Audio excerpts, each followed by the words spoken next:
Ukui wa nduthi nĩ ĩmwe ya sekta ithondekete mawĩra maingĩ kũrĩ andũ ethĩ gũkũ bũrũri-inĩ na kũmĩrũnga na njĩra ĩrĩa yagĩrĩire. Atwarithia maratabania ithurano cia atongoria arĩa mabatiĩ gũkinya mateta mao kũrĩ atongoria.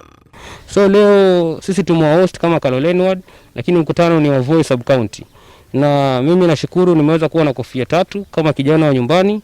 Nimekuwa kama presiding officer kumshikilia ile ofisa wa SACCOS kwa sababu alikuwa ameshikika, na 3 pia niko kama ward administrator.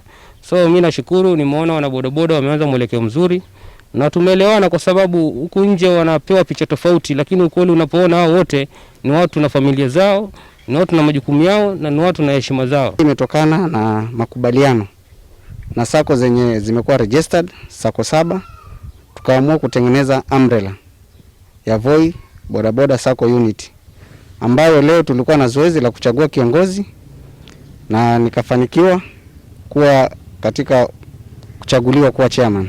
Kaunti-inĩ ya Taita Taveta itũra-inĩ rĩa Sofia, atwarithia nĩ mathurĩte atongoria makiuga ihinda rĩrĩ bũrũri ũgũmĩirwo nĩ mũrimũ wa COVID-19 nĩ magĩte nĩ ihinda iritũ rĩa kũgarũrĩra atongoria makĩria kumana na mũkana wa kwaga gũkuhanĩrĩria. Na ningependa kueleza wale vijana wale, kuna wasichana wengine hawana kazi, wanaweza kujiunga. Hii ni sekta ya kila mtu. Hakuna mwenye hawezi kujiunga. Kila mtu anaweza kujiunga na kila mtu anaweza fanya kazi katika hii sekta. Full county respectively imekuwa na watu ambao wanajiita ni viongozi, na ila hali wao wenyewe hawajaichaguliwa na mtu yeye ametoka amejibandika na amejipronounce yeye ndio kiongozi, na tukaona anatutumia vibaya. Wagi wa utongoria mukaru mwena uyu utumite matemieke no uguni munene kuma kuri atongoria hao, uthukangu wa barabara na kuhotoma kwa ugitiri marĩ mamwe ma mathĩna marĩa makoretwo makigerera. Changamoto ambazo tunapitia kwa pikipiki kwanza zenye zimechangia mpaka tukaamua kutengeneza huu muungano.